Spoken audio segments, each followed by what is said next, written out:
Patriotism is loyalty to your nation, not to government. Be a responsible citizen, not a blind slave. Sonam Wangchuk ఒక దేశద్రోహి, ధర్మద్రోహి, terrorist, anti national, urban naxal. China వద్ద funds తీసుకొని మన భారతదేశాన్ని నాశనం చేయాలని చూస్తున్నటువంటి ఒక వ్యక్తి. టెర్రరిస్టులతో చేతులు కలిపి మన భారతదేశ యువతని, విద్యార్థులను ఆగం చేయాలని చూస్తున్నటువంటి ఒక వ్యక్తి అని వాట్సాప్ యూనివర్సిటీలా బట్టలు చింపుకున్నారు పాపం.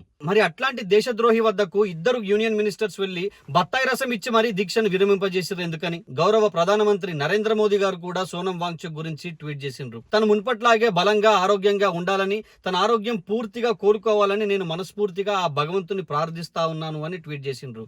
ఎందుకని? అరెస్ట్ చేసి యాక్షన్ తీసుకోవచ్చు కదా తను నిజంగా దేశ ద్రోహి అయితే. యాంటీ నేషనల్ అని, అర్బన్ నక్సల్ అని, టెర్రరిస్ట్ అని వాట్సాప్ కార్యకర్తలు ఓచించుకుంటా ఉన్నారు. కానీ బీజేపీ పెద్దసార్లేమో ఎన్విరాన్మెంటలిస్ట్, ఎడ్యుకేషనల్ రిఫార్మర్ అని అంటా ఉన్నారు. కోట్లాది మంది ఈ ప్రొటెస్ట్ ని విద్యార్థుల భవిష్యత్తు కోసం సపోర్ట్ చేస్తా ఉంటే ఎవరో ఇద్దరు ముగ్గురు ఢిల్లీలో జంతర్ మంతర్ వద్దకు చేరుకొని వాళ్ళ పర్సనల్ స్టేట్మెంట్స్ అండ్ స్లోగన్స్ ని ఇస్తే మొత్తం విద్యార్థులందరినీ బద్నాం చేసే ప్రయత్నం చాలా గట్టిగా చేసిండ్రు. వ్యవస్థలు విఫలమైనప్పుడు బరాబర్ ప్రశ్నించాల్సిందే. కానీ ఇక్కడ చిత్రం ఏంటంటే ప్రశ్నిస్తే దేశద్రోహులు అంటున్నారు. వీరులెవరో, ద్రోహులెవరో కాలమే నిర్ణయిస్తుంది. జై హింద్.